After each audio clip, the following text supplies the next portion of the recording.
विमल भाई पूनमिया जी,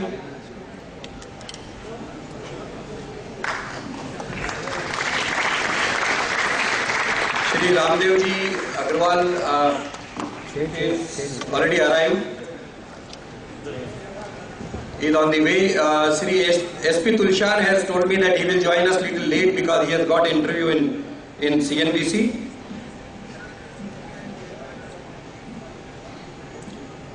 It's a great honor and privilege for all of us to have Lord Meghnad Desai amongst us as the chief guest. We will begin this with the national anthem. So may I request all of you to kindly rise for the national anthem, please.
Whenever we start a good function, to make it very auspicious and to have the program go through without any interruption, we always invoke the goddess of knowledge, Saraswati, and this hall of Lakshmi.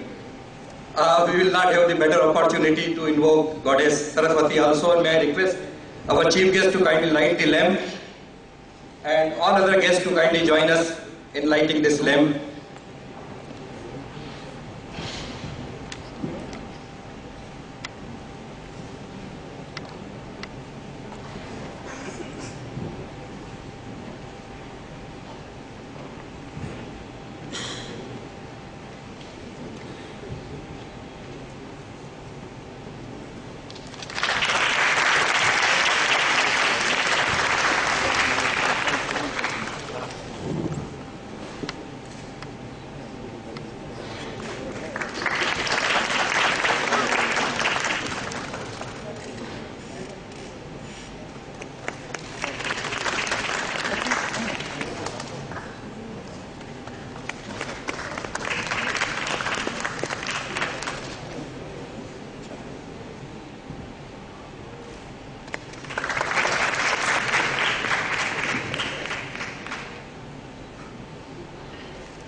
Thank you, sir. We would like to welcome our guest with a bunch of flowers. May I request Shri Ashish Chavan to kindly present a bouquet to our chief guest, Lord Meghnad Desai. Thank you, sir. Shri R.K. Mittal ji to present a bouquet. I'm sorry, Mr. Ramdev ji Agarwal is not there. Shri Rakesh Mehta will present a bouquet to Shri Vimal Punamiya ji.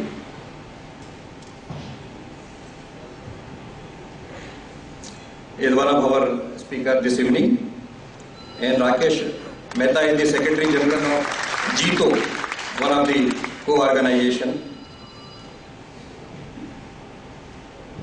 And may I request Siddharth Bhai to present a bouquet to Ashish ji.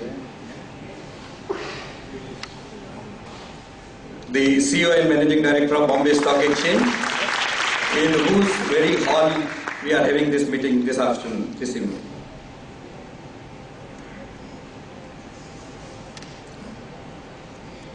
Budget is a very important tool for any government to clearly define its policies, programs and intent, apart from the main fiscal management of the year for which the budget is presented.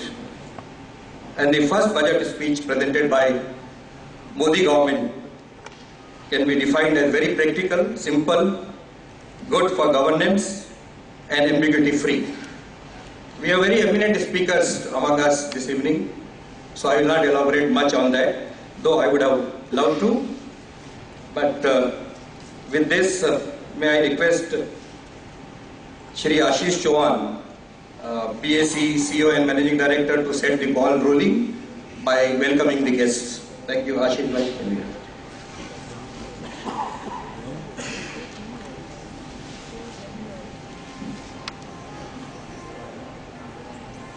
Good evening. I welcome all of you to the discussions on the Union Budget 2014-15 at the International Convention Hall of BAC. I would like to welcome our chief guest, Lord Meghnad Desai, Shri Siddharth Shah, Shri Rakesh Mehta, Shri Mittal, Shri Ashok Ajmera, Shri Vimal Punamia, and I think in absence, Mr. Ramdev Agarwal and Tulsian. Most of you would be aware that this hall used to be the trading wing of Bombay Stock Exchange. And the BSE was set up in 1875 as the Native Share and Stockbrokers Association. This hall has witnessed many events, including many listings. And this is one of the first occasions where the BSE Broker Forum is also organizing this event on the budget 2014-15. It's basically coming at the appropriate time, that it's immediately after the budget, as soon as it is possible. And we have with us Dr. Desai, who has basically has huge interest in India. He has been watching India from abroad, but he also knows how to take a tough situation and go forward. So for me, around 2 weeks back, we were having a lunch in London, and I requested him whether he would be able to come and talk to our people, and he readily agreed. So thank you very much, sir, for agreeing and then coming to Bombay Stock Exchange.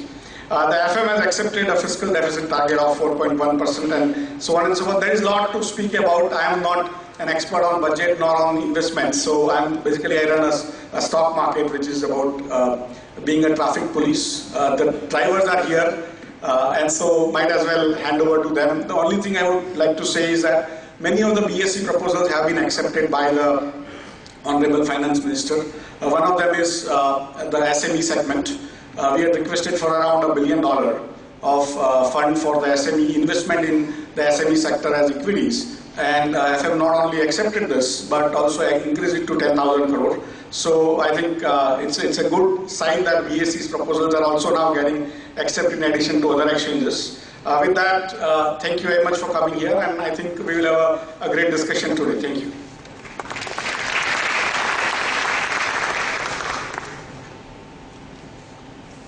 Thank you, Ashish ji. Friends, we are trying to maintain the timing. That is why everybody is absolutely quick and right up to the point. And without wasting much of your time, I will request Shri Gangadhar Darba to kindly come forward and introduce our chief guest this evening, Lord Meghnad Desai. Gangadhar, thank you.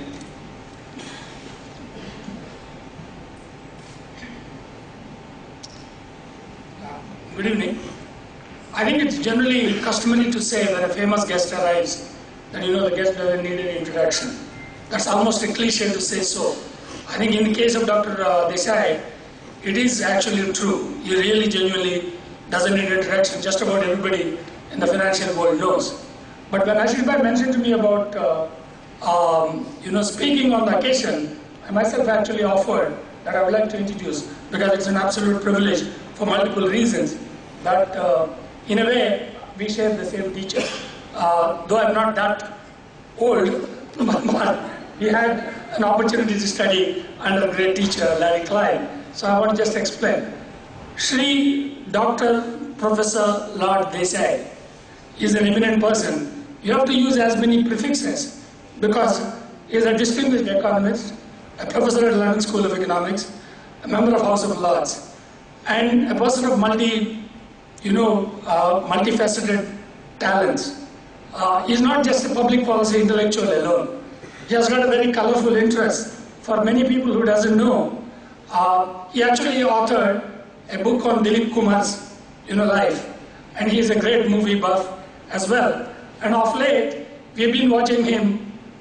His skill is remarkably displayed on handling Arnab Goswami's show quite a bit. That itself shows that he is a man of great skill.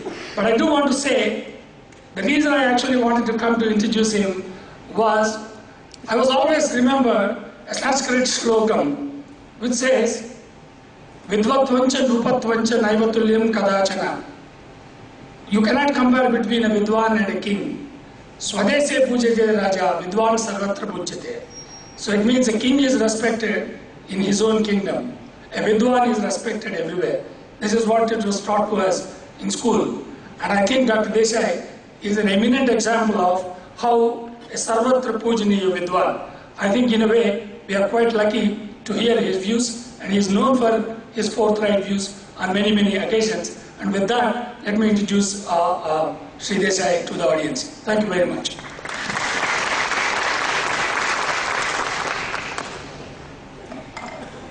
Thank you, Mr. Gangadhar. Incidentally, he heads Nomura in India, Mr. Gangadhar Darbar. Now, sir, can we have the words of wisdom from you? Thank you.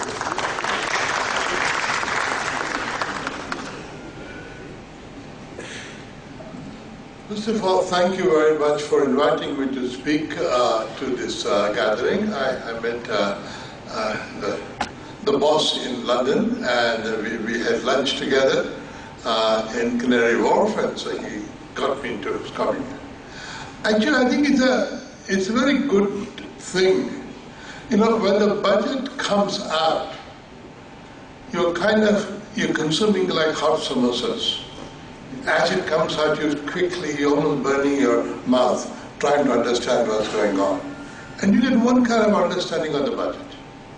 And then you leave it for a while and eat it cold. And yet the real test of a budget is, does it sound as good eaten cold as it sounds eaten hot? And this is the sort of, you all seen all the numbers, and the stock market is already, being its efficient self, already discounted all the information in the budget and so on.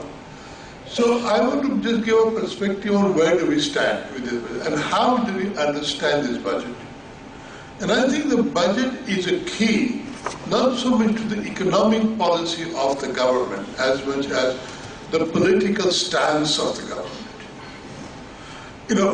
When the elections were going on, clearly a lot of Indians were in complete despair about what the UPA 2 had done to the government. And they were hankering for a decisive change of leadership. Then expectations got so high that they thought a strong leader can just about come and do anything. Not only that, but can come and do anything instantaneously. I've never followed any government with which people got disappointed in the first 30 days. Kuch nahi kiya, achhe din kab aane wale hain. As if, just the appearance of Narendra Modi was going to get rid of all the problems. And so I think one thing that this budget does, almost decisively, is to scale down expectations. Expectations have gone really quite out of hand. To that extent, it is not so much a bitter medicine as a laxative. It churan hai. It'll settle down people's expectations to a reasonable level.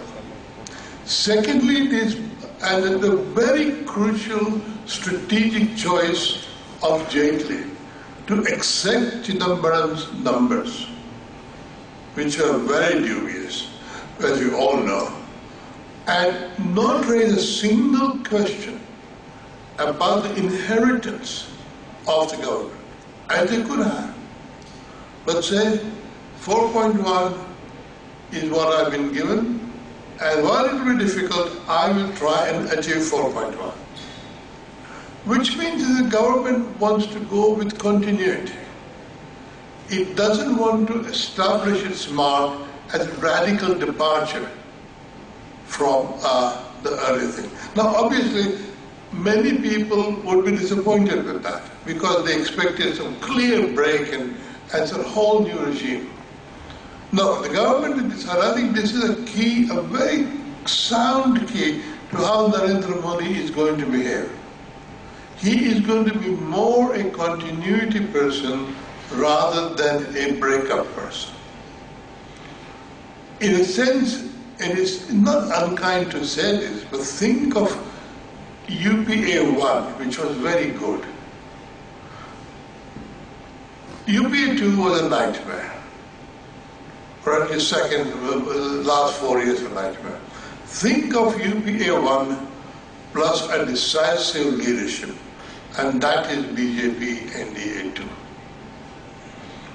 In 2004 up to about 2008, India achieved a very respectable growth rate.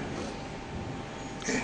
It achieved a very respectable growth rate without any of the problems people think have to be solved. People say nothing will happen until corruption is sorted out, nothing will happen until... None of that. All those corruption was there, and India achieved 8.5. I'm not saying corruption should not be eliminated, but what I'm saying, things like corruption get attention when the economy is not moving, when the leadership is not decisive, when jobs are not being created. Now, the Narendra Modi government will, at the very minimum, promise, and I think it will deliver, the default growth rate of the Indian economy, which is about 8.5%. 8.5% in the Indian economy is achievable. The damage done by UPA 2 will take about 2 years to repair. So I don't think the growth rate will get above 7.5% by the end of 2015, early 2016. And then it'll go on. And it is possible not only to achieve 8.5% growth rate, but increase it to 10, but that requires real radical reform. The way I read the budget is partly, it's a holding operation. It's a holding operation, it's an interim budget, and the government made a decision politically that they will go with consensus.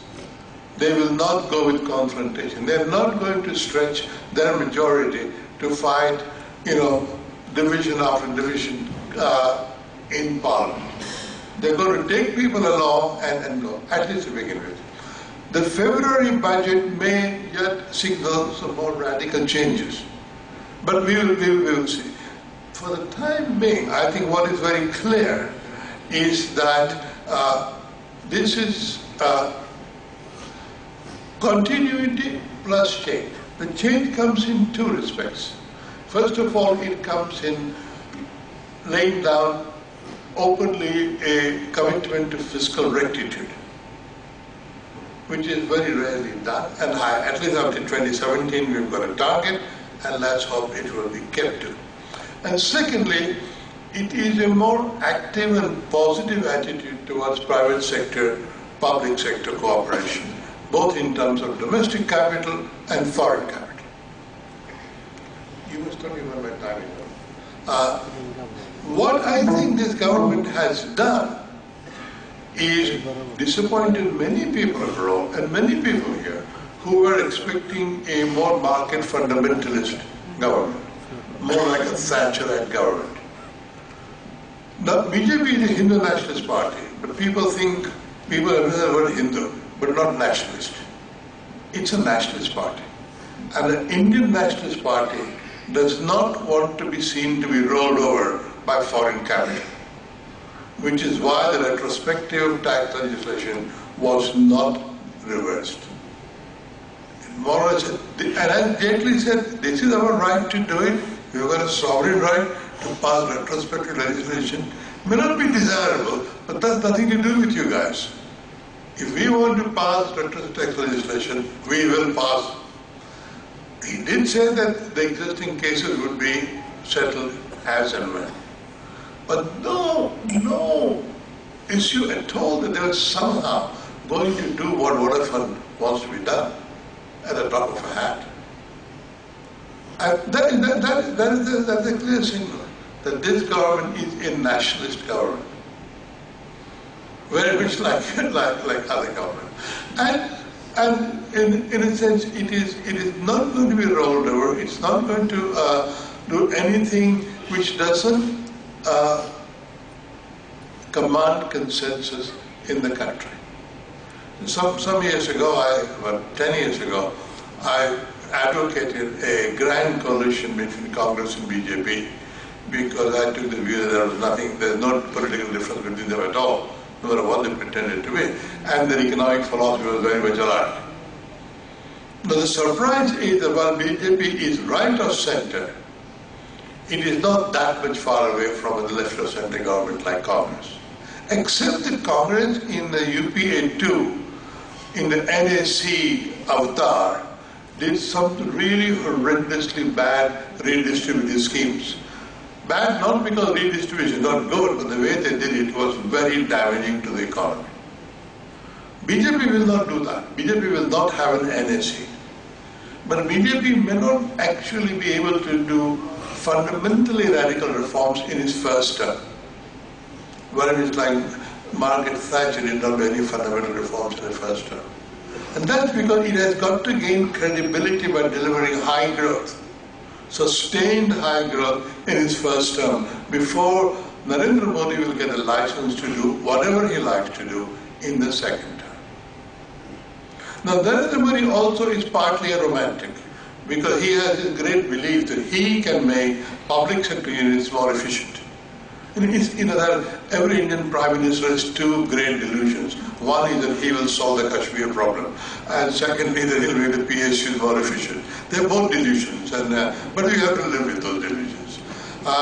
This government, however, luckily, may be forced to disinvest more and more aggressively than a UPA or a Congress government would have done. First of all, 4.1% is such a terrible number to accept that it's very risky. In this paradox is, Jaitley took a risk to be a good man, to be a consensus man. Now, if you look at the numbers, and you all know what the numbers are, the raw deficit, if you don't look at disinvestment and all that, is around 4.7%. That is the reality. That's what Chidambaram left behind. And some of that is being reclaimed in disinvestment. The growth projection, the GDP nominal growth projections are slightly on the higher side, as you all know. And the tax revenue are even more on the higher side. The elasticity assumed is higher than anybody would expect. So it may turn out that the government may have to disinvest more than it has already planned, and partly it's not a bad thing. The government is bloated with assets it shouldn't have. It just shouldn't have it. It's not like in the old days when I was young, the idea that states should have commanding heights in the economy. We not only got commanding heights, but we got everything, including some really terrible debts of the economy are owned by the government. And there's no reason. There's no logic to state ownership. It's not functional anymore. And therefore it will be very good for us. So I think the government may end up really pioneering in terms of disinvestment, partly sort of force majeure and partly because it actually wants to disinvest. And that would be a good thing. So we may actually get a fiscal discipline more by sale of assets than by control of expenditure. Because control of expenditure requires really fighting battles, political battles, which this government doesn't actually want to fight. This government may yet do the conversion of subsidies into direct cash transfer. Modi has suddenly changed the attitude towards Aadhaar, because Yashwant Sinha and Piyush Goyal were against Aadhaar when they were part of the standing committee in the last parliament. Modi has changed, and I think Aadhaar is now going to be harnessed to deliver a direct cash transfer, and therefore a transfer from a changeover from subsidies directly to a direct cash transfer. But that would be a very, very good thing. I don't know that the government yet has the courage to eliminate the petroleum subsidy. The petroleum subsidy is the same size as the current disinvestment target of the government, 63,000 crores. I think it's a scandal. Another scandal, and I'll end with that, another scandal is, and I'm the only person who shouts about it from rooftops, the government of India pays interest on its debt, which is something like, now when I last looked at it, about a third of its total tax, of its total revenue. The interest on debt is twice the size of the defense budget.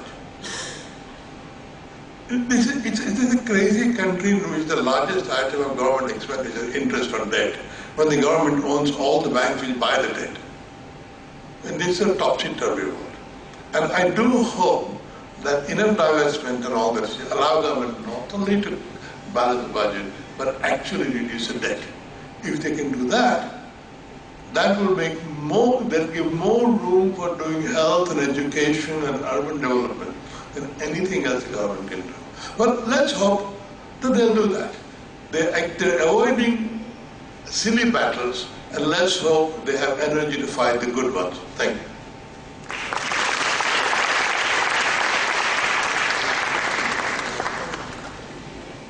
Thanks a lot, Lord Meghnad Desai.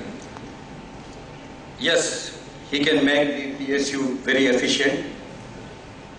You really rightly read our PM's mind. And UPA, with a decisive government, is BJP. UPA won. A very, very right message to all of us that what is most important is decision making and for a right cause. That's what we have learned from you. Thank you very much, sir. Ramdevji Agrawal is also amongst us now. We would like to welcome him formally.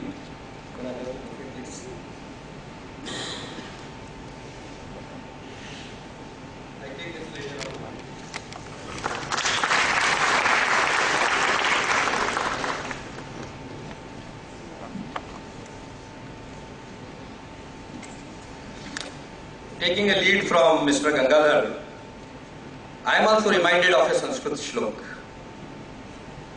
Chipram hi manushe loke, siddhir bhavati karmaja, which means in this world of human, only the work can bring fast results. And friends, we have one such chartered accountant amongst us who is relentlessly working for last 39 years serving his clients in the field of taxation, property matters, legal matters, litigations, raids and searches cases, and I think has a list of more than 1,000 resident and non-resident clients. But before I continue further on the introduction of this guest, Shri S.P. Tulsian has arrived, one of our speaker. He got little stuck in his interview. As you all know, that these are the very, very busy times for him. So I would continue with my introduction of our earlier guest. Yes, friends, whatever I said is none other than our guest speaker this evening, Shri Vimal Punamiya. Mr. Punamiya is attached to more than 100 companies, trusts, firms, associations as an advisor. He is the chairman and managing committee member of more than 20-25 organizations and associations. Since we have said and committed to the time, I am not reading his introduction in detail because it will eat away a lot of time. But by now you must have a clear idea. If not, I would also like to add that Mr. Punamiya's articles get published regularly in all the leading newspapers, including Times of India. With this, ladies and gentlemen, I present before you our first guest speaker on the subject of the Union Budget 2014-15, CA Vimal Punamiya.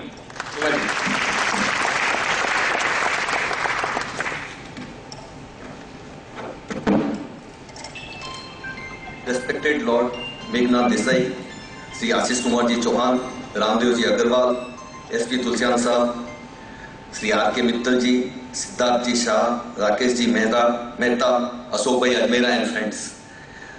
In next 23 minutes, I am going to deal with direct taxes. If one word somebody asks whether budget is good or bad, I will just say it is really very good. Because number of principal decisions have been taken which will reduce the litigation, and out of that, not a single amendment is there which is retrospective in nature and which affect the citizens of this country. There are many beneficial provisions which are retrospective.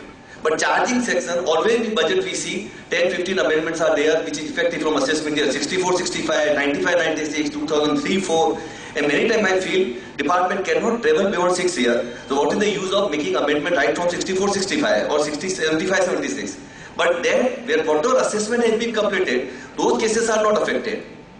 But those cases where appeal is pending before the tribunal or High Court or Supreme Court, those cases are affected. So this budget, he has taken a principal decision, our Finance Minister, that no retrospective amendment will come where citizens of this country suffer in any way. But beneficial provision, yes. They also, this budget is productive in nature and system is settled. Whatever there controversy was there, double meaning was there of one word in income tax, ITO will apply one meaning, we apply second meaning, those all controversy will be, majority of cases it will be over. There is a system of advance ruling.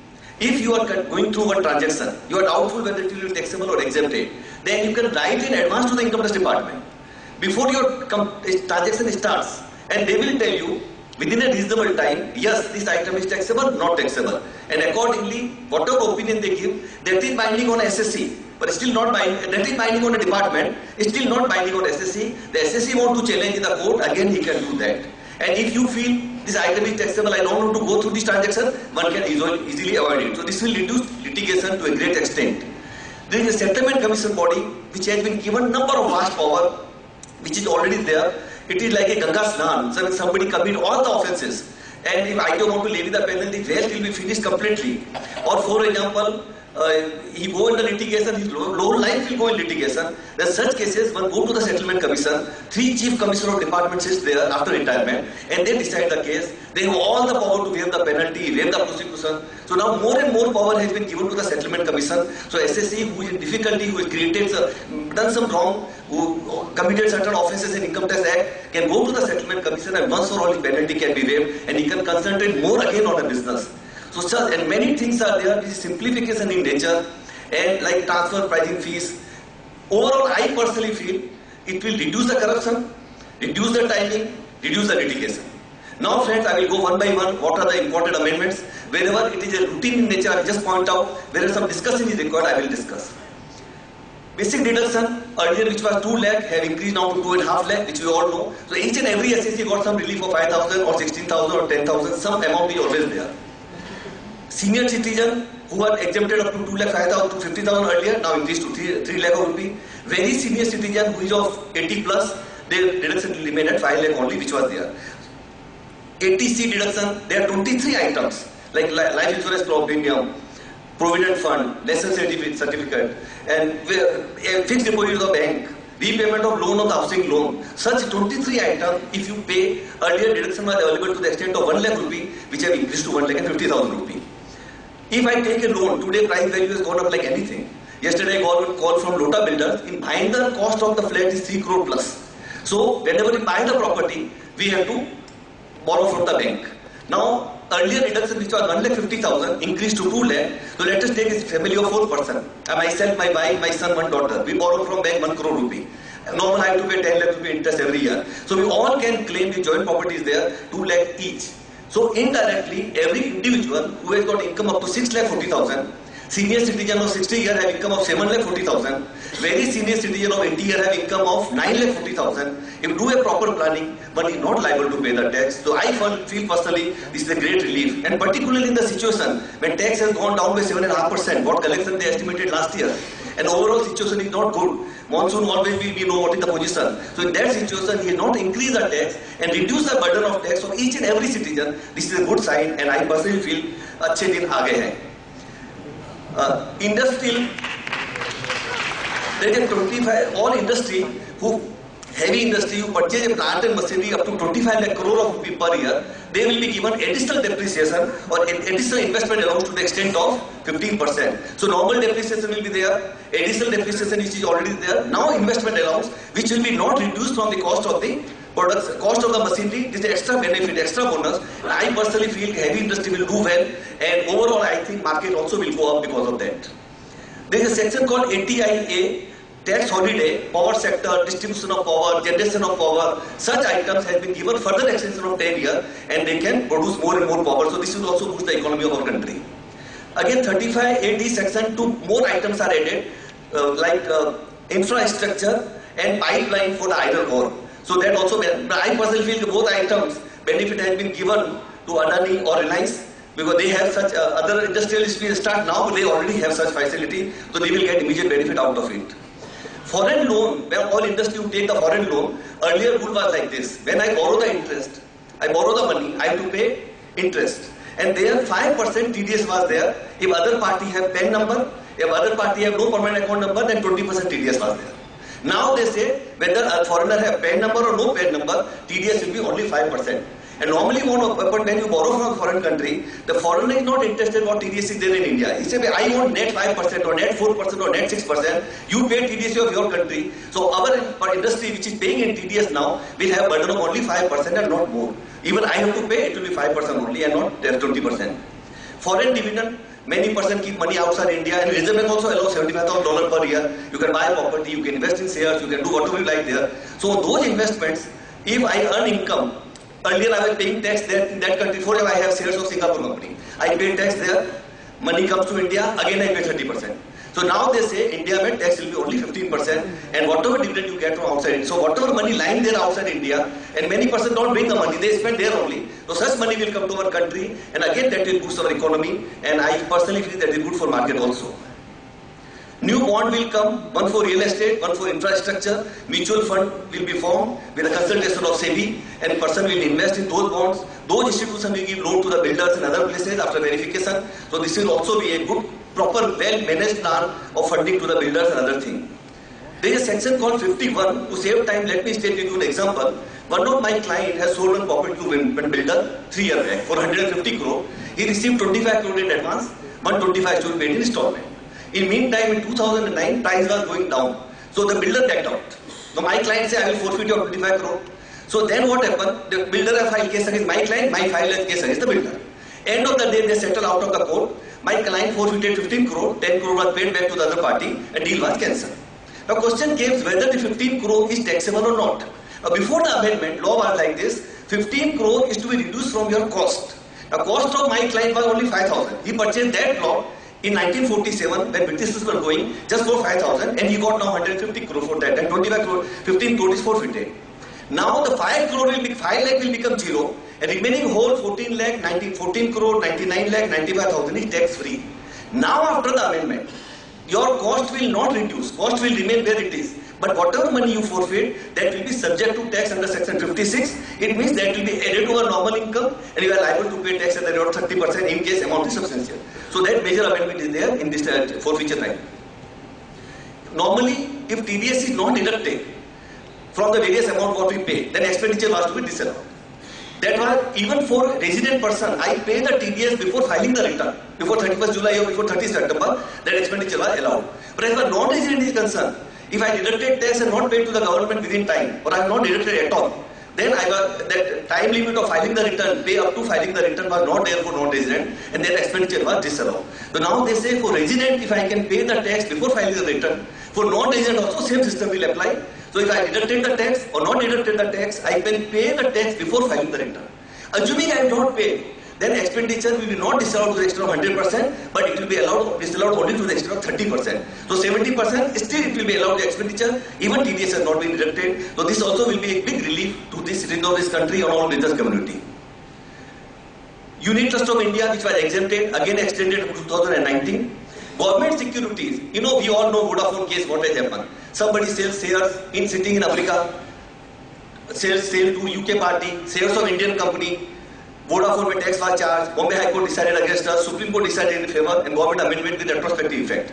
So similar way, foreigner had no faith actually in our country that time after Vodafone's case.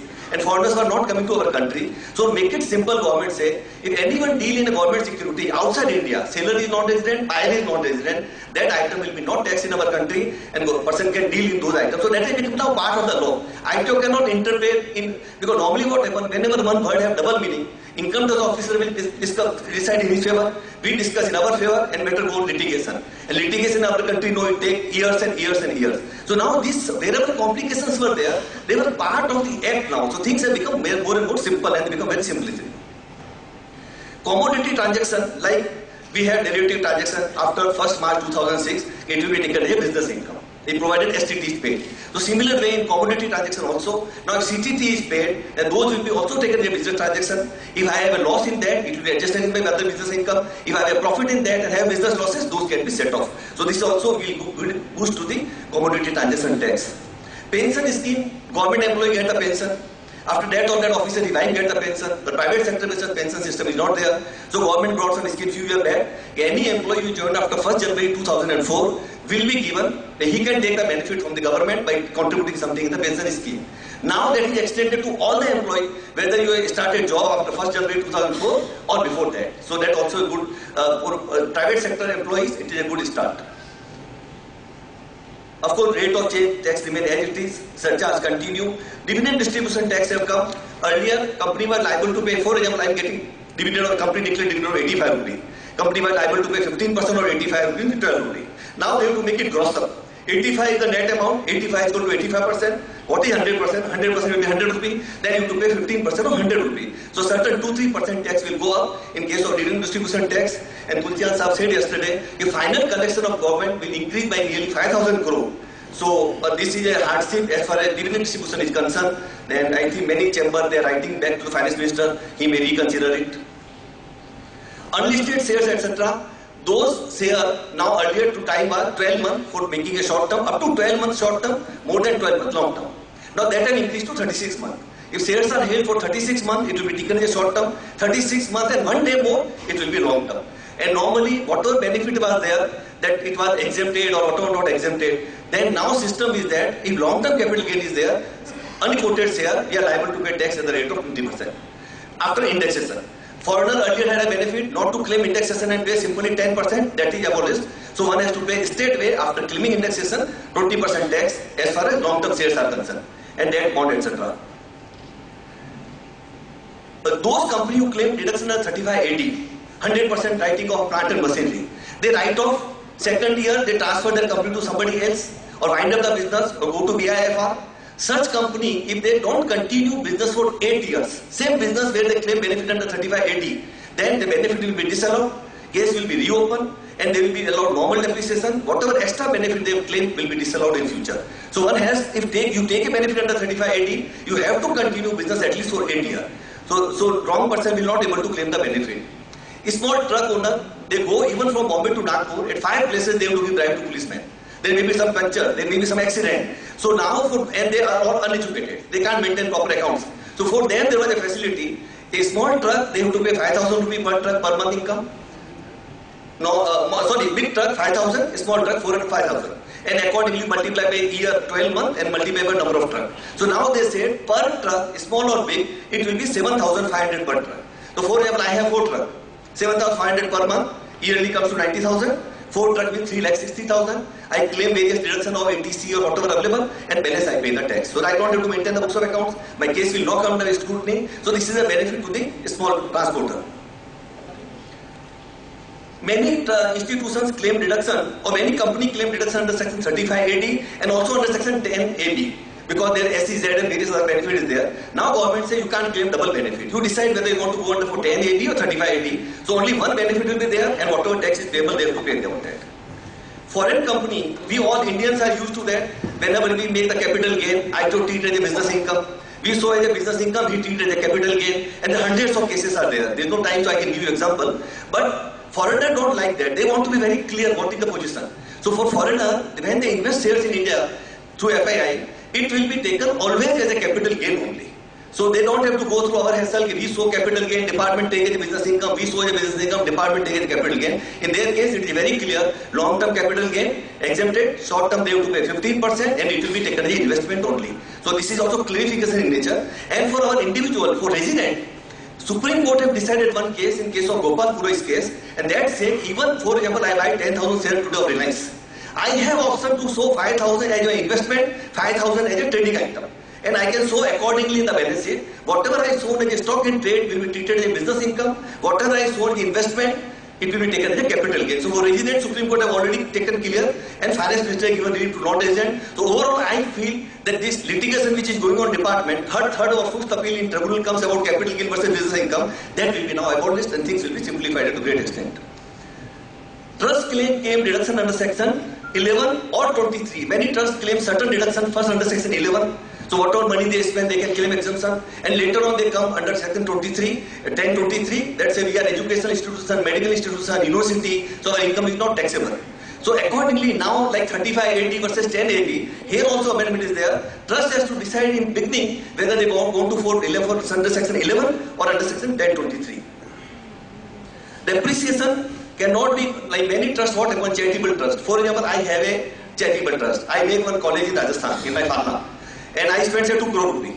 I write off 2 crore application of fund, so not taxable. Whatever money I receive is exempted. Then I claim every year depreciation on that. So I am again allowed depreciation. So I spend 2 crore, but in fact I get deduction of 4 crore. So now that is discontinued, and High Court has decided, yes, wording of act is like that, one can claim double deduction.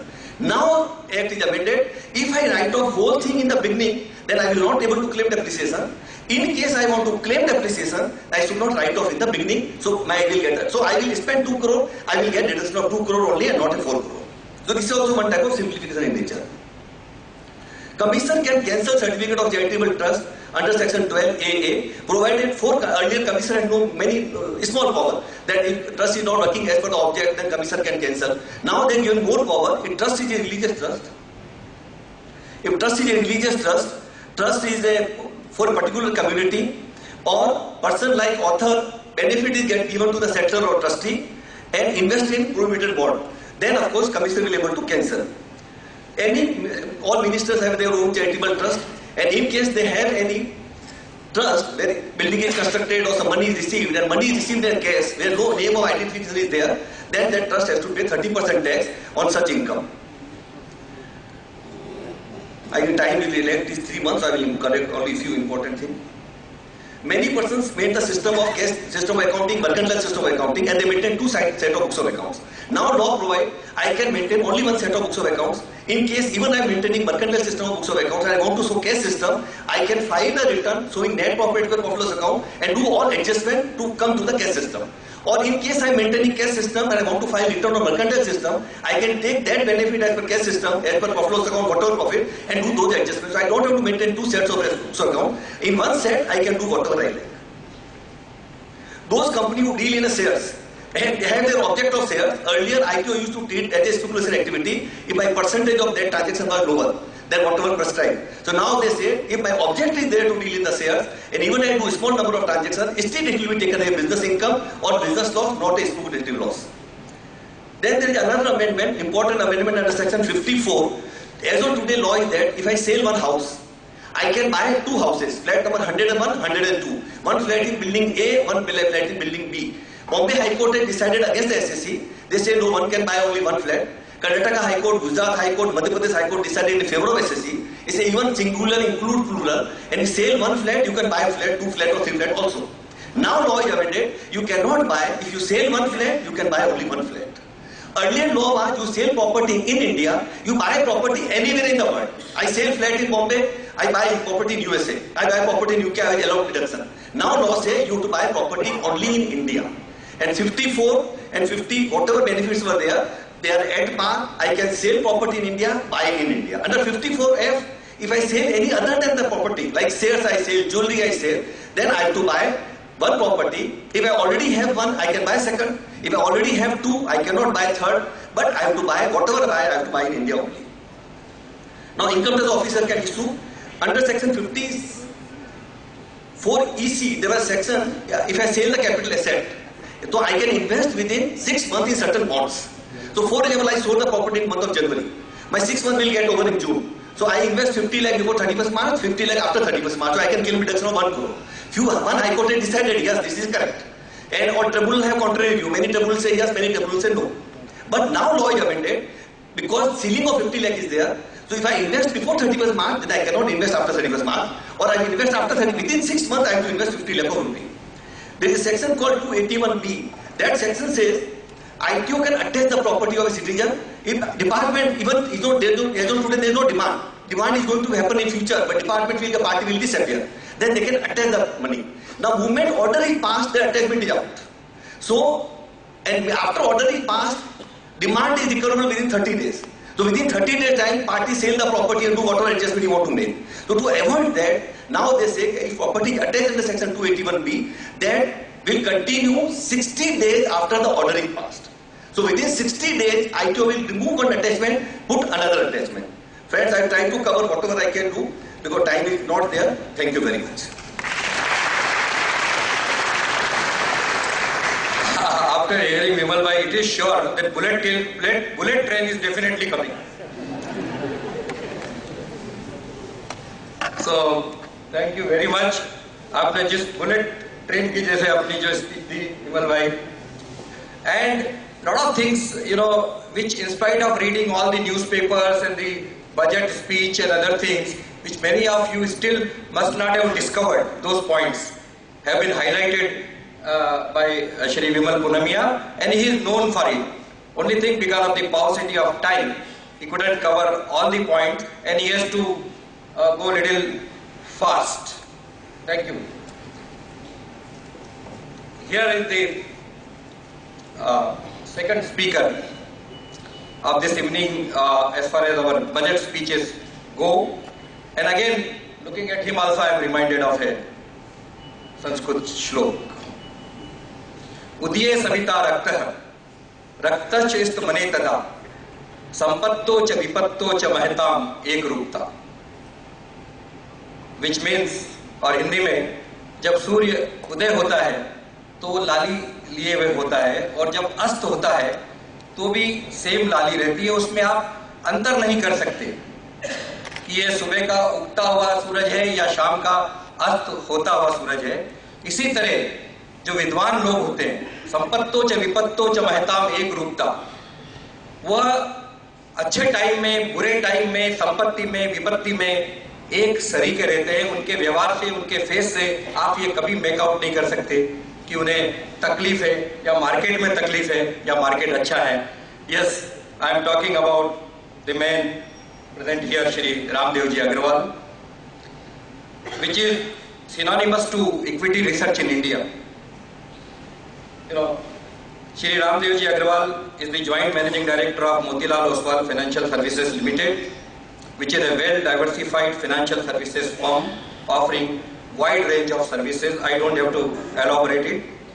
He is also the co-founder of Motilal Oswal Securities, along with Shri Motilal ji Oswal, who was also supposed to be here today, but because of some other appointment, he had to, at the last minute, go out of Mumbai, I think, which is a subsidiary of Motilal Oswal Financial Services Limited, and that is engaged in the stock broking and retail wealth management services. Shri Agrawal is also a chartered accountant, is an associate member of Institute of Chartered Accountants of India. He is the member of the National Committee on the Capital Markets of CII. He has been authoring the annual Motilal Oswal Wealth Creation Study since 1996. And let me tell you, friends, I must have read, maybe bearing 2 or 3 years of studies, almost every study, and really it is wealth of information what they provide to an investor or a broker or a person dealing in the financial market. He wrote way back, I think in 1986, a book, Corporate Numbers Game, along with co-authored by Shri Ram Piparia. Research and stock picking is his hobby, of course, which has become a business, and he has let the world know that even by excelling in research, also you can found a company and make it so big like Motilal Oswal. He has been recipient of many awards, but one award, Rashtriya Samman Patra by Central Board of Direct Taxes, needs mention for his consistent track record of paying the highest income tax for many number of years. With this, friends, I present before you the doyen of the industry, the man whose name is synonymous to equity research in India, Shri Ramdev Agrawal. Thank you.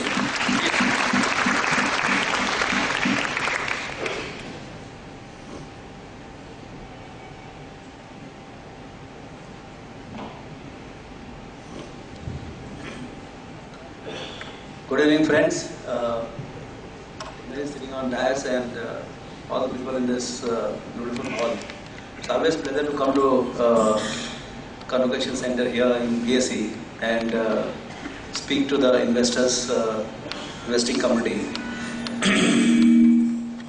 So today, we heard from Lord Desai and Mr. Punamia about all the big picture, the direct taxes. In fact, on direct taxes, first time I could hear all the provisional changes at one place in just last half an hour.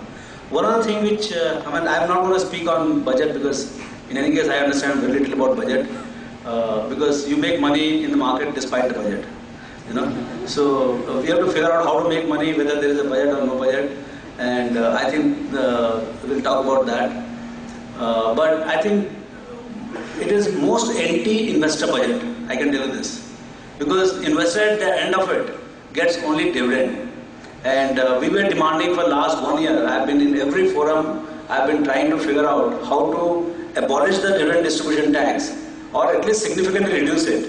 And in the budget speech when he was speaking, I thought it is gone. The way the wording was, para 206, for half an hour we thought that it is almost abolished. Since it was at the end, after half an hour we got the detailed thing and we figured out that actually he has increased it by 2.5%, which I think by some calculation is about 4,000-5,000 crores of additional burden. But it's not about the burden. I'm not seeking any benefit from this thing, but the very concept of dividend distribution tax is very interrogative on the performance of equity markets and equity stocks and the capital allocation by the managements. And minority shareholder, they suffer in the hands of... See, one of the problem in India is that we have the company management and the ownership together in bulk of the cases. So, managements at times treat the P&L and balance sheet of the company as their own private company. The largest of the companies, they think that if money is lying in the company, it doesn't matter. But the minority shareholder, it doesn't suit them. Because I want the dividend. If you have made 20,000 crores, please pay out 10,000 crores. So that I can go and do my daughter's marriage or I can invest in some other shares. So there is a fundamental conflict between Indian owner management driven kind of company and a professionally managed company like Hindustan Lever or Nestle, where the ownership is different from management. So the management is appraised on how much dividend you send from here. So they would pay out dividend irrespective of what is the dividend distribution tax. Dividend distribution tax is 25%, they will still pay out. Colgate has been paying, even when tax rate was 70-80%, they're paying full dividend. But here, if I am a Indian owner and manage the company, I would think that why should I pay out dividend? Because I will be paying, whenever I pay 100 rupees, 20 rupees is taken by government. And also the minority share, say if I am owning 50%, 50% of the undistributed profit also stays with me. So I have double benefit. One, I am cheating the government by not paying 20%, and second, I am also holding 50% of the minority shareholders' profit with me. So on the whole, it's much better for me not to pay out. then pay out. So I think it is very difficult to make government understand, and in fact, instead of bringing it down, they actually increased it. So anyway, I think we'll make further presentation, and maybe I'll speak to Mr. Sinha or somebody. But I think this is a very anti-investor budget. Very, very. This one thing, because what do you get? You don't get anything at the end of it. You get only dividends. This capital appreciation is because of the dividends, let me tell you. The people think that dividend is only 1 or 2%, and bulk of it is the capital appreciation. But capital appreciation comes to the companies which pay dividend. So the starting point is dividend, not the end point. It is not a side point.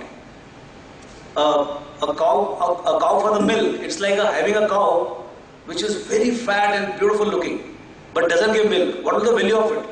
Zero. If there is a hen and doesn't give egg, what is the value? Zero. Like that, if there is a stock which fundamentally doesn't give dividend, the value will be significantly lower. So governments must understand this. I think we have to work much more deeper, and in every forum, I would urge you to, wherever you can impact, please raise your voices. So, having said this, let's come to the, my understanding of investing, which will take in 15-20 slides.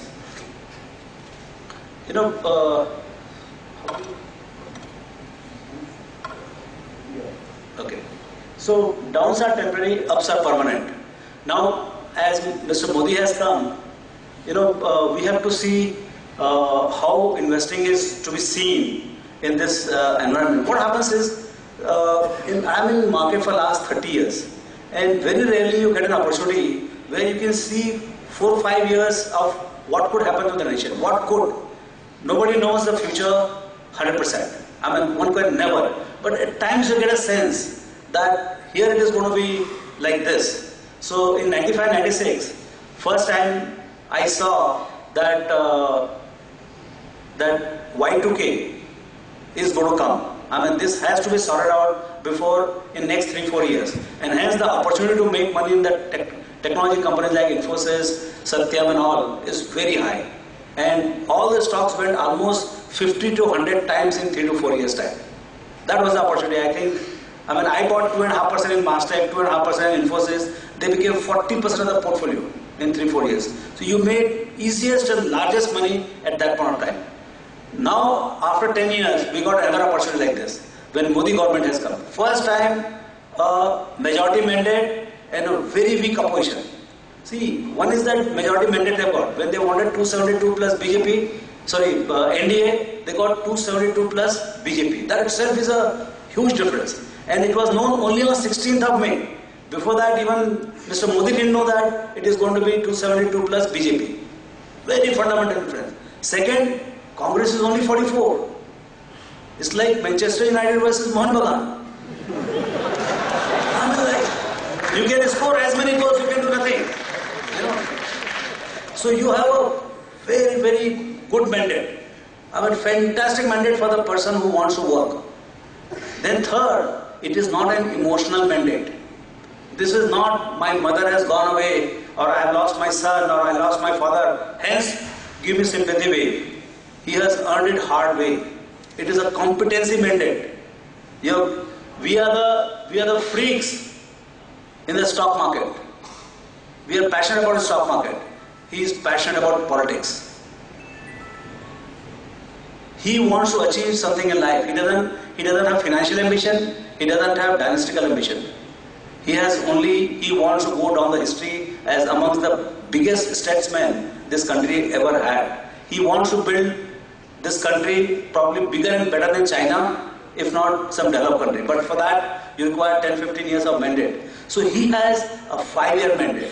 Please understand this. Like a Y2K, it's a 5-year mandate. He cannot count on 10-15 years. He gets second term only if he does very well in the first one. And you can't, this country is not going to wait for 4 years for Mr. Modi to perform. He'll be given 6 months, 8 months, 12 months, maybe 18 months. So he has to perform in 12 to 18 months. At best in 2 years. So we are talking about a very, very short term kind of situation. This is an unusual opportunity to invest in the future of this country. It is one of the best opportunity. Nothing is 100%, but I would say 90-95% chance that, very good story is shaping up. How big it can be, nobody knows. Like when we invested in 96-97 in Y2K into Infosys and Satyams and all, we didn't know that it was going to be 100 times. And it did turn out to be 100 times. So, the companies, Infosys, which started in 94, its journey 93-94, at 200 crores, which was a flop IPO, became a 1,20,000 crore company in just 6 years. So, I think you are going to see emergence of few wonderful companies and wonderful investment opportunities in next 4-5 years. So, what are the characteristics of this market? How do we make money? What are the challenges? And what are the few questions which come from most of the people? So, let's see. Investing is following consumption now in order to get more purchasing power in the future. It is inflation-adjusted kind of a situation where you give 100 rupees today to get more inflation-adjusted in next 5, 10, 15 years. So this is a definition which is very new definition. Earlier it used to be give money, today's money to get more in the future. But no, it has to be inflation-adjusted. So first big enemy in India is inflation. Next. Yeah. So because of go back. Yeah. So the fundamental investment risk is not losing one's money, but outliving it. Because of inflation, you might live longer than, because the health conditions are improving, you might live longer than your money. And money will get finished or lose the value because of inflation. Next. So what is the history of inflation? This is a 34-year history of inflation. 8.5% compounded for 34 years. This is the RBI ordinary data, CPI. So inflation is not a new story. We are having it for last, I think, the whole century. So we are going to have elevated inflation. Maybe, Lord Desai can probably explain. But this is not a new phenomenon. And in last 34 years, 100 rupees has become 6 rupees, 1/15th. Next. So how the asset classes have done? Look at the fixed income, that is the red line. 100 has become 1500. So 1 has become 15. Gold has become 45, 48. And stocks have become 25,000 is 250 times. And come dividend, hold your breath, it's about 40,000. So it is full 400 times. And I am not talking about outperformance. Because in gold, in fixed income, you cannot outperform. In fixed income, from 8.1%, a person who gets gold medal, he gives 8.15%. But in equities, when index is doing 17%, you can do comfortably about 20%, 22%. And the masters like Rakesh Jhunjhunwala, Ramesh Damani, RKD, they must be doing more like 30-32%. So, equity is the way to go about in making money. Next. So how does it work in inflation-adjusted environment? 100 remains 100. Fixed income world over doesn't create wealth. It is inflation-adjusting mechanism.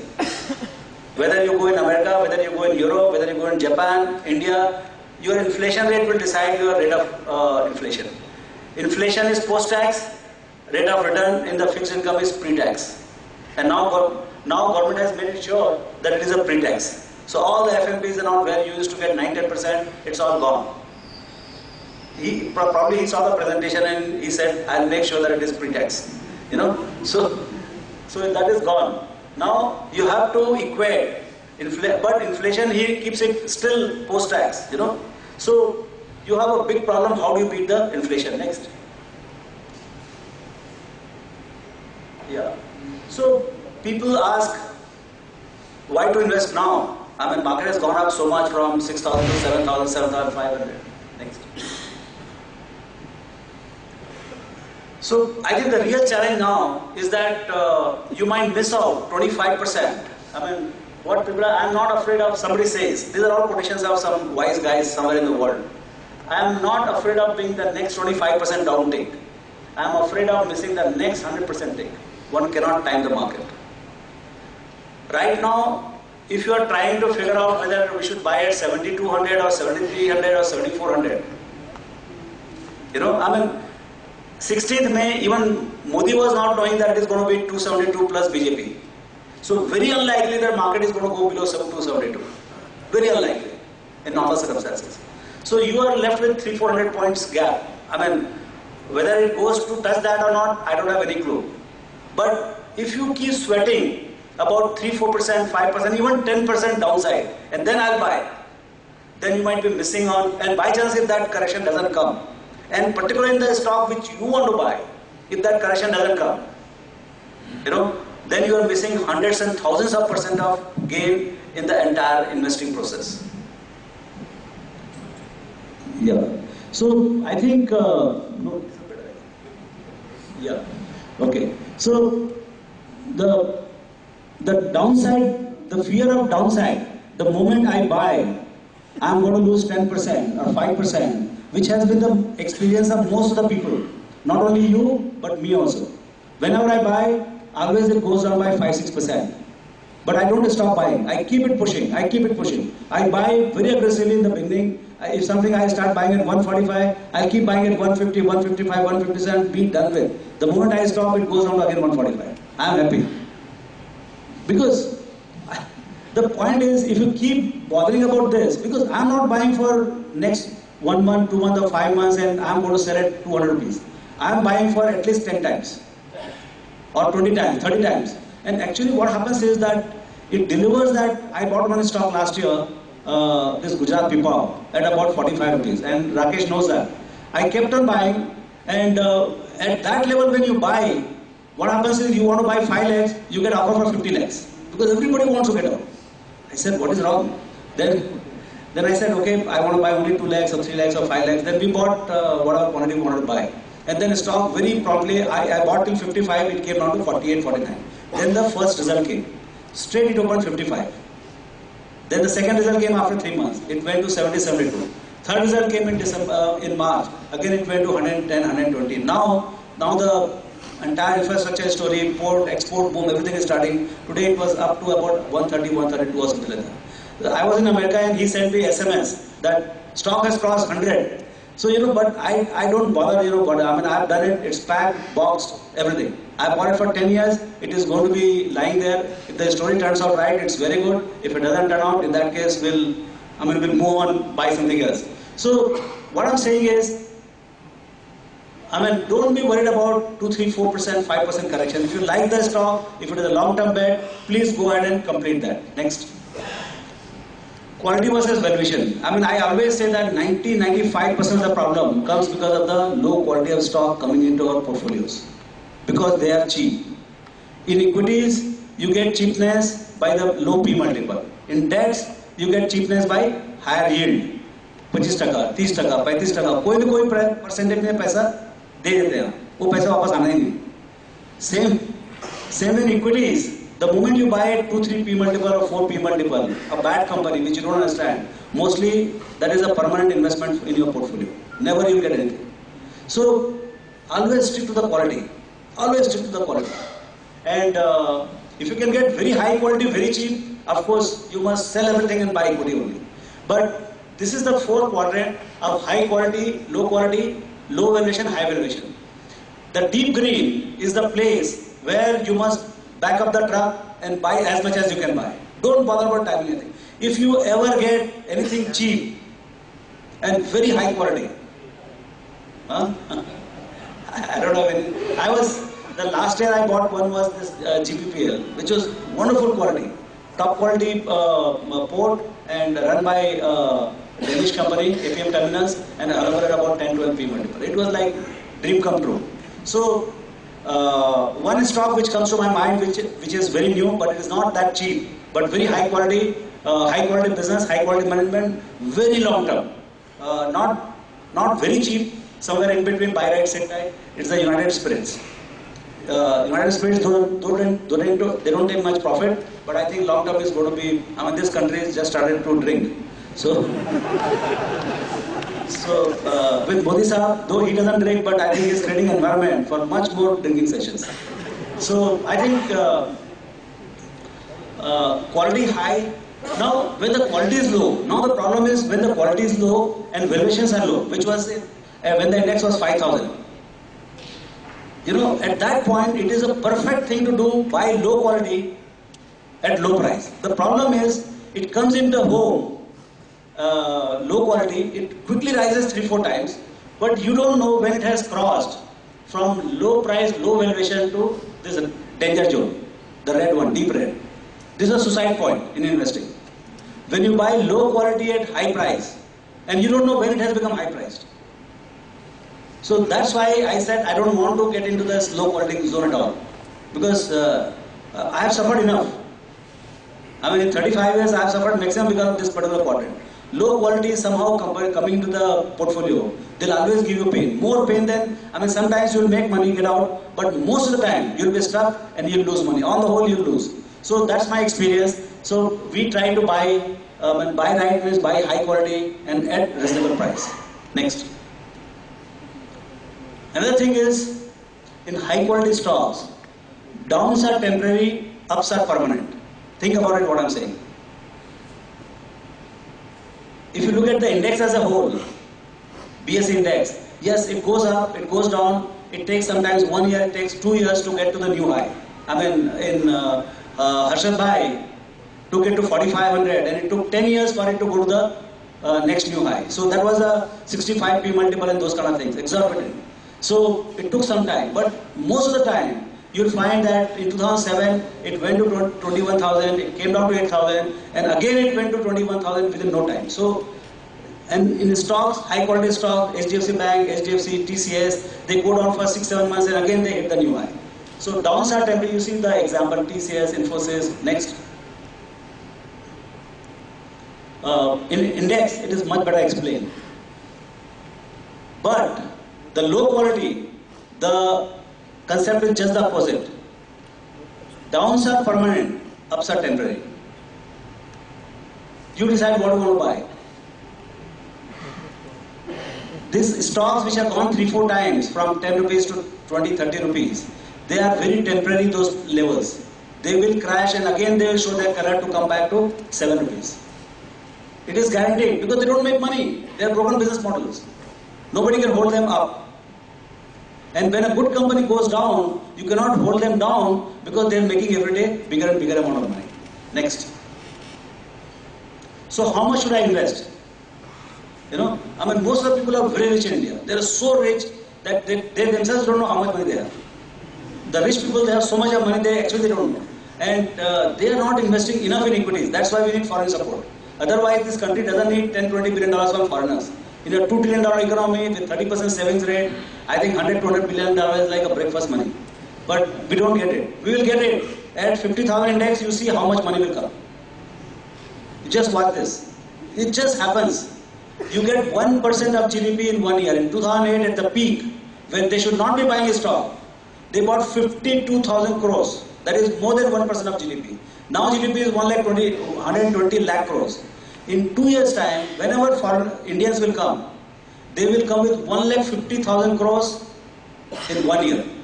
And we'll be here. You just watch it. It's not going to be very far away. It's only 24 to 36 months. And Modi Sahab has made it faster. Next. So, you know, how people allocate. This is how people allocate. They start little. If they have 10 crores, they'll start with 25 lakhs. They'll always ask me, Ramdev, how much should I start with? I mean, what is the lowest you take? I said, boss, you're so big a guy. Whatever you said, it is good enough. But SEBI says 25 lakhs. So next day morning, you find 50 lakhs or 1 crore check out lying there. I said, boss, this is crazy. I spent 2 hours with a 100 crore guy and I got a crore. It was not worth my time. But that's how he starts. Anyway, so this is how they start. The way to start is next. This is how they should start.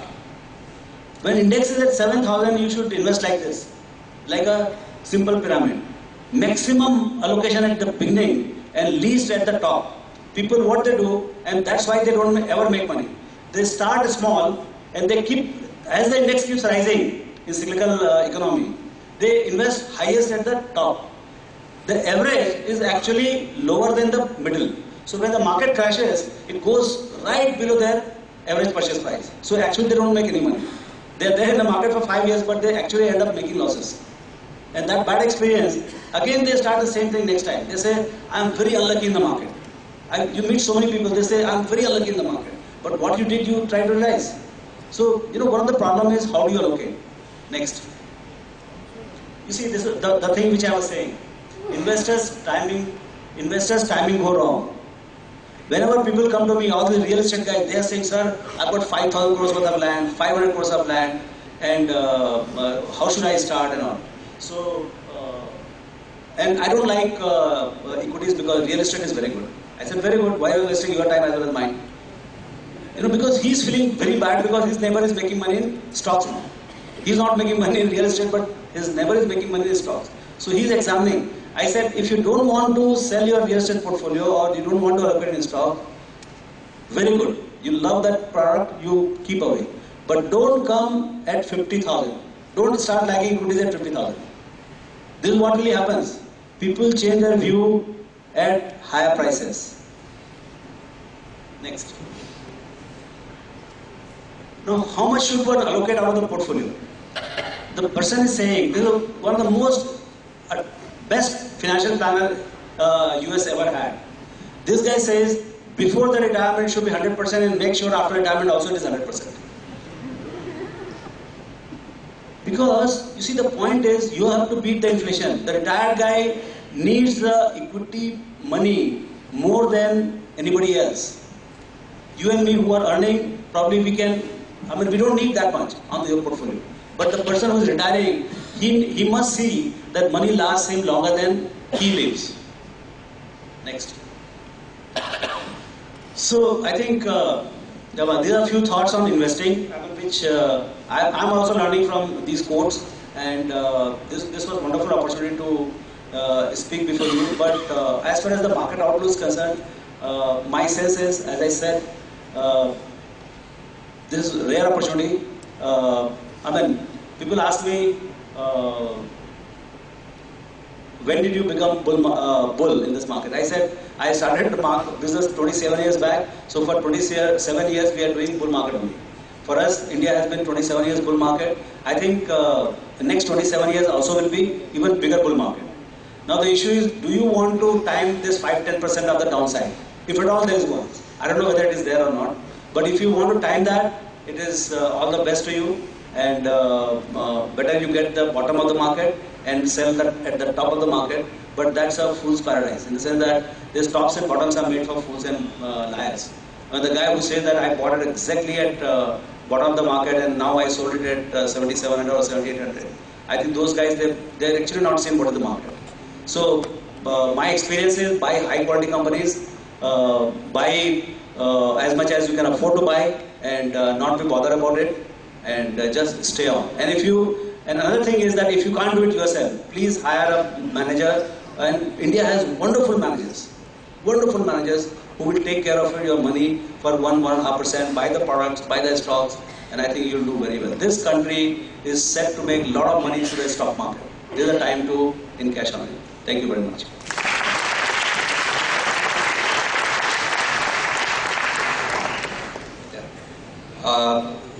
Thank you, Ramdevji. It is always a treat to listen to him, and you know the value of his time. So how much rich you have all become today by just spending only your hardly 1.5 hours.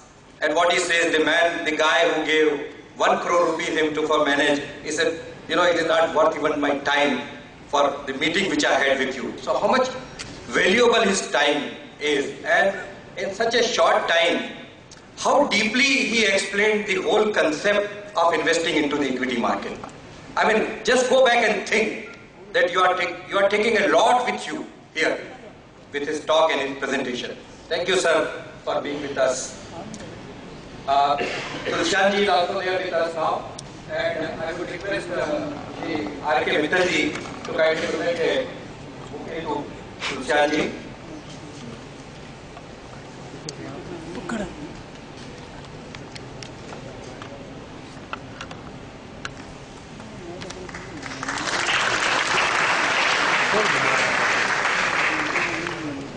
For him, my quota of Sanskrit sloks are over. So I'll just use some Hindi couplet. कर खुदी को बुलंद इतना, I mean every one of you know, कर खुदी को बुलंद इतना कि हर तब्दील से पहले खुदा बंदे से पूछे बता तेरी रजा क्या. And this is what he asked Tulsian ji in the morning. आज मार्केट क्या करना है या आगे मार्केट क्या रहेगा. So friends, I mean, who does not know him? And especially this audience, I don't think any one of you need his introduction. Your day start with Tulsian ji being on CNBC. As many times as you can afford to look at the TV, you try and look for his views on the television, for your decisions in the stock market, whether short time or long term, but mostly on fundamentals. Work hard, do good, and lead a modest and simple life. That's the philosophy of this gentleman who is there with us this evening, Shri S.P. Tulsian. A staunch Karmayogi, Tulsian ji's name to reckon with the investors' fraternity in India. A chartered accountant, of course, a commerce graduate from Bombay University, then a chartered accountant, a company secretary. He was awarded with the Poddar Ratna by the R.A. Poddar College in 2010, which has been conferred so far to only 25 Poddarians in the history of the Poddar College. Mr. Tulsian started investing in the stock market right since 1975, and I think I know him personally 10 years little later from that, I think 1985-86, and mostly many a times we used to meet during those 94 to 98, those small public issues times when he used to write a lot about the public issue in their premium newspaper, and fundamentally a very, very strong analysis. Even in those days of the IPOs, we used to compete with some of the writings in Times of India by Mr. Fernando and some other journalists in those days. That's what I remember. As I said, his quotes are looked forward. He has got in-depth knowledge of, I think I can guess, about more than 1,500 to 2,000 listed companies in India. He can talk without looking on the computer about any of those companies. And his number crunching is so well and so efficient in making the number predict the future. I would not like to take much of your time, because if I speak about him, it may take another 1 or 2 hours talking about his intellectuals and his ability to speak this talk. Because he breathes stock, he eats stock, I think, and sleeps also with these talks. With this, ladies and gentlemen, I present before you this evening Shri S.P. Tulsian and request him to kindly give his presentation.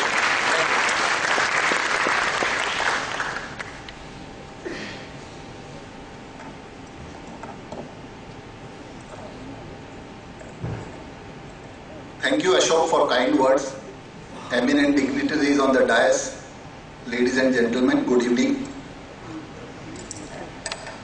Let me, because I won't be going into the direct tax provisions and the capital market, but the few things which are really worrying the market, or what we have seen in these last 2 days. Because generally, before you come to listen to any experts, probably you get the indications whether the market is good or bad. Because we all, hooked up to the Sensex and Nifty movement. If it goes up, then we say, budget काफी अच्छा था.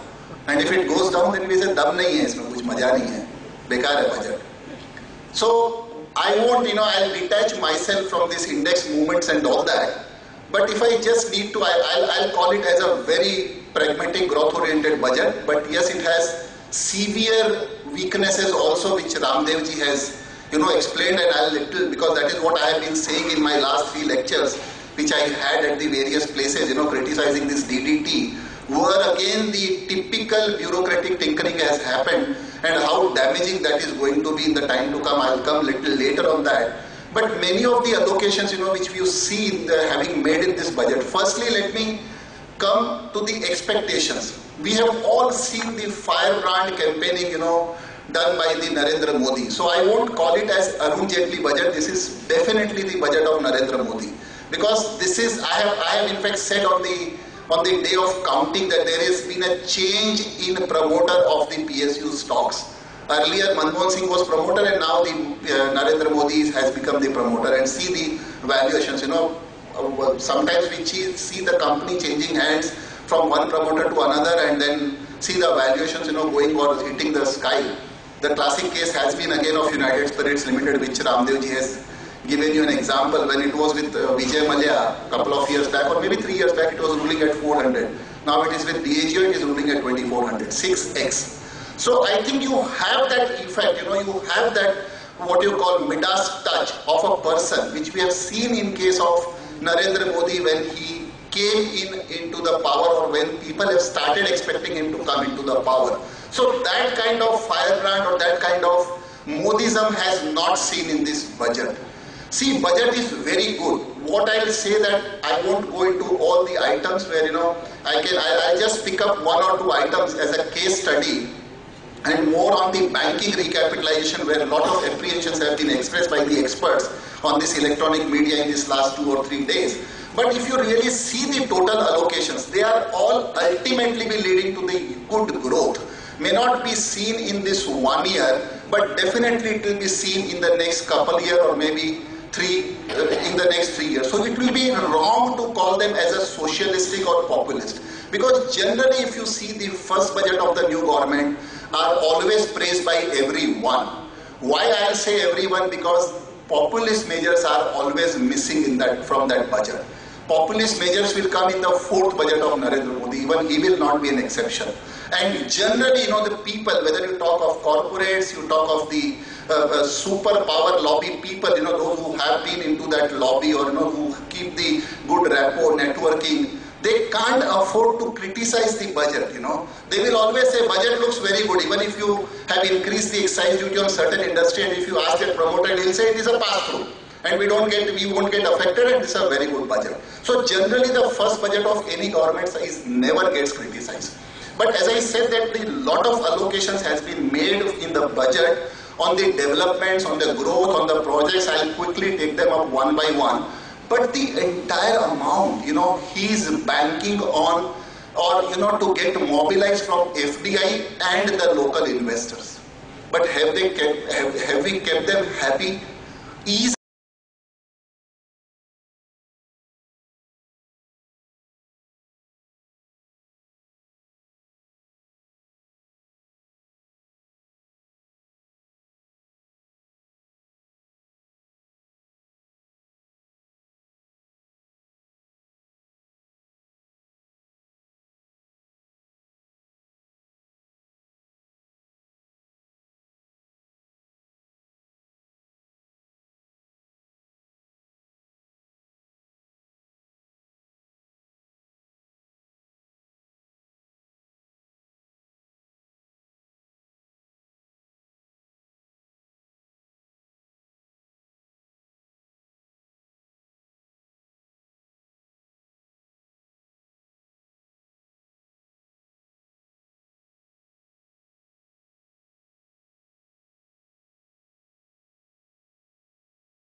for the investors who are looking forward to come to India, both in domestic investors as well as maybe the international ones?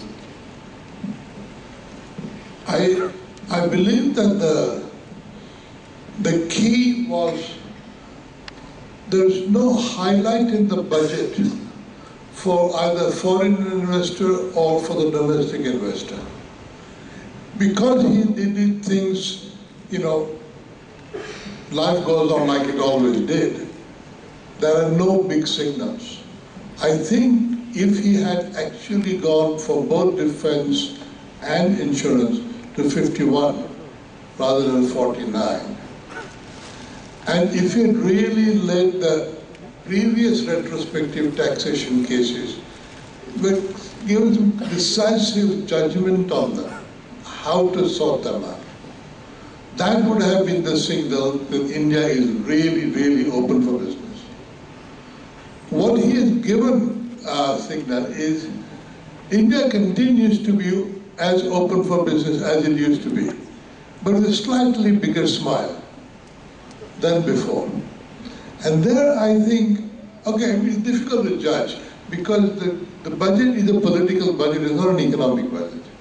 The budget did not go for business, the budget went for politics. And therefore, this is what the Prime Minister thought he had to do. But if I was asked, I would have given a much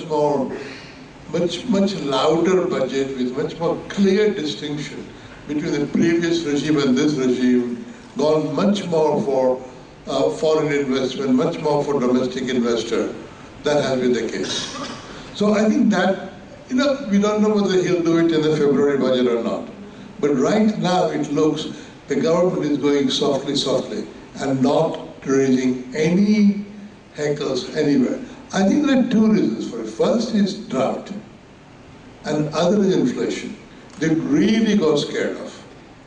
The sudden attack they had on inflation, almost from day 2 onwards, and the threat of drought, they felt given the drought and given inflation, given the voters are feeling hard done by, we cannot be shown to be generous to the foreign investor or to domestic investor. That's where I think they got scared of. Now, I think in 6 months' time, it'll all be much better. I'm sure it'll be better. At that stage, Jaitley has to do something really, really radical.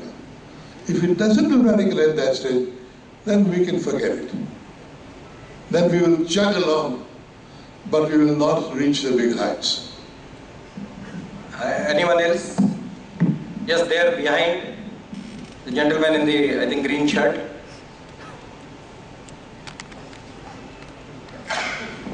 The mic should pass on to the next person in between when the reply is being given. Good evening, everyone. My question is to Ramdev ji. Sir, looking at the last 3 years, we have not created more jobs because of less capex. We have not had seen any big capex in the market, being an interest rate high regime. So can we really, the market got related before the demand picked up on the consumption story. So is the market is going to be like that in spite of the fiscal side problem also, that the quality of the deficit is not quite good, and government is looking for more PPP type of projects and all these things, because government doesn't have that much sources.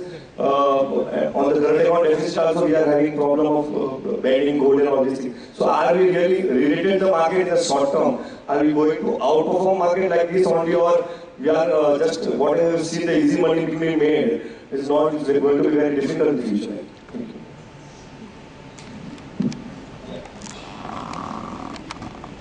Your question is, will the consumer strength defenses which were doing well for last 4-5 years, will they continue to do well, or different set of stocks will do well? Is that the question? All the demand is going to shape up. Because last 3 years we have not seen any big capex. Yeah. So investment cycle is definitely going to pick up. I mean, that's the big hope we have. And I think the real difference between UPA government and NDA government is not this budgets or anything. I think it is going to be the execution. I think the single point difference is going to the execution. This policy paralysis, bureaucracy, and not listening to the what people want and how the nation is, where the nation is headed, and you're just busy in trying to create the dynasty. I think the whole nation was working to see whether one person becomes a prime minister. I think that was the total focus. That's what I could see. Rather than seeing to it that let's tackle the problem of poverty, let's tackle the problem of growth, jobs particularly. So that was not the focus. Now this government is making the right noises, and yes, some challenges are there in terms of this minor taxation proposals and all. But I think the real difference is, that's what we are hearing from Delhi. They are working 16 hours a day. Everybody is losing weight. You must see the ministers.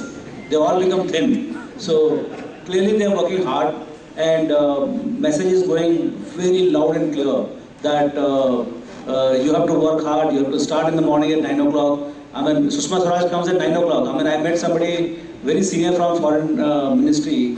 He says, this Khurshid, that earlier minister, he used to come, once in a while, So whatever, that was his different style. I'm not saying it is good or bad, but that was a different style.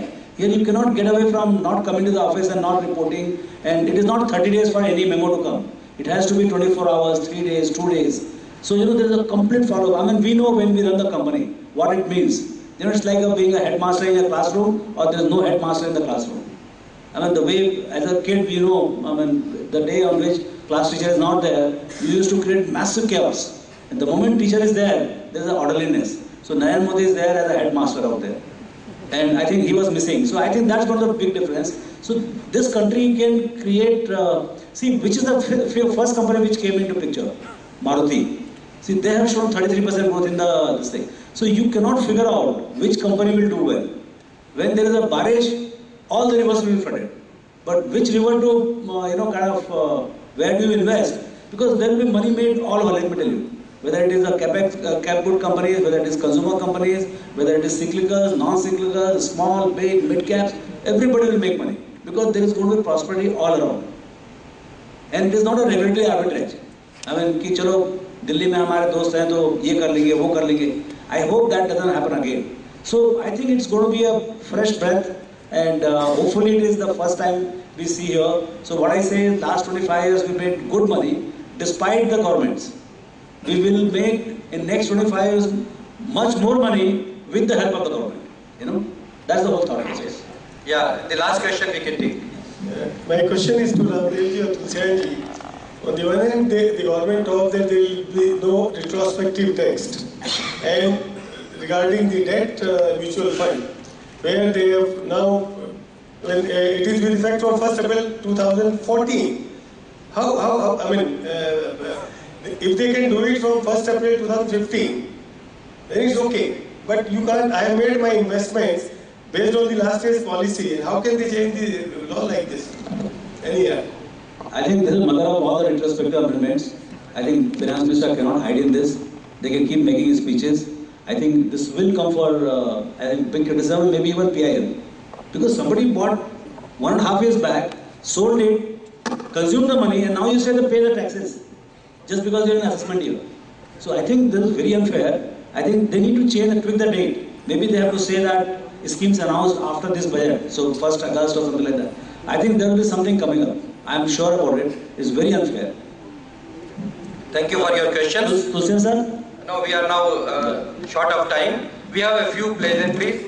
I would request, I think Shri Ashish Chauhan would like to present a memento on behalf of Bombay Stock Exchange, BSE Limited, to Lord Meghnad Desai.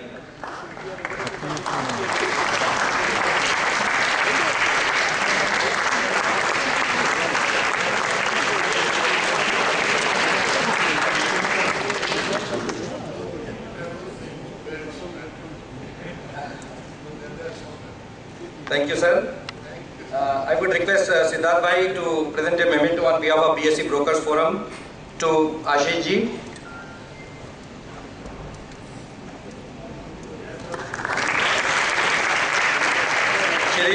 Shri Alok Churiwala, our Vice Chairman of BSE Brokers Forum, to come and present a memento to Shri Ramdevji Agarwal.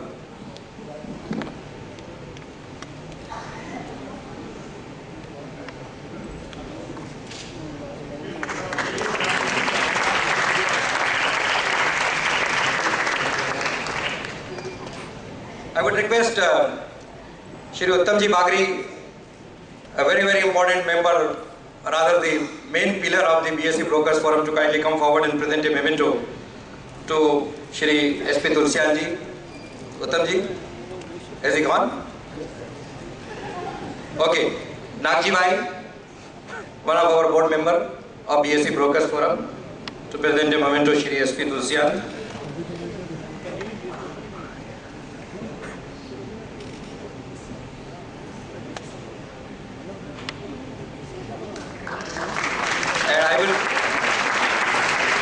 I would request Shri Ajit Sanghvi, again another very important member of our board, to present a memento to Shri Vimal Punamia, and I'll also join him.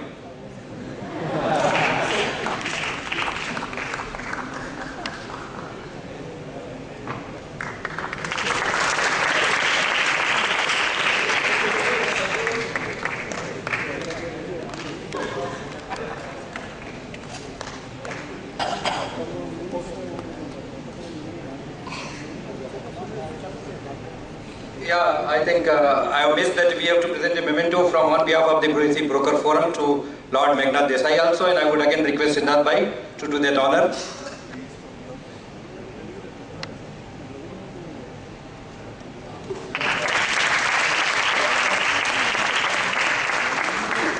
And for the most pleasing task now, I request our Vice Chairman Shri Alok Churiwala to kindly come forward and present a vote of thanks.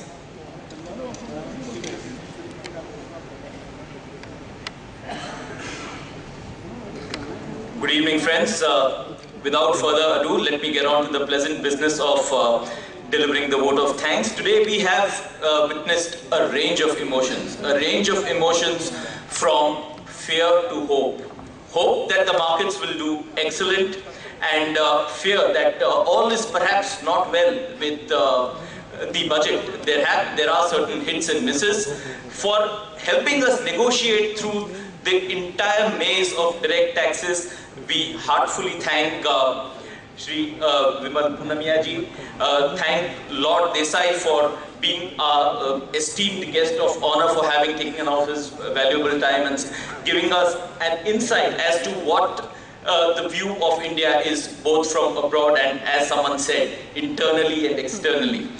Lord Desai also took us through a range of from samosa to the laxative. So I will not want to keep you away from the snacks, of course, but before that I would also like to thank Ramdev ji Agarwal.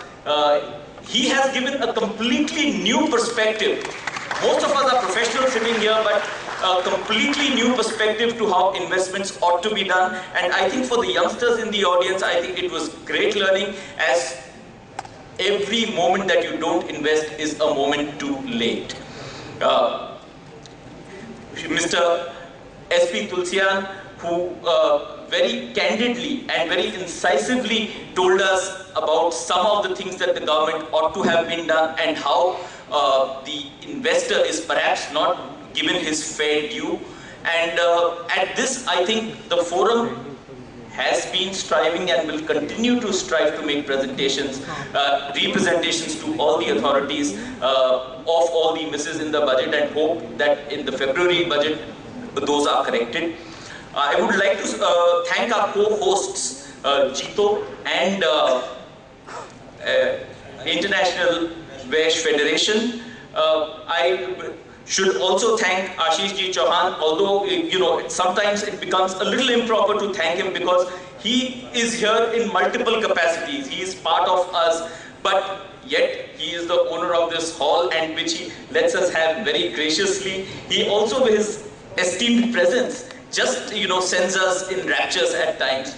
While we are talking about stocks, while we are talking about how the markets are going to be doing extremely well, I might exceed my brief and add that, I think if you all are looking for a multi-bagger stock, the place you're sitting in perhaps is the best example of a multi-bagger stock that you might want to look at. So there's some food for thought. And with these pleasant words and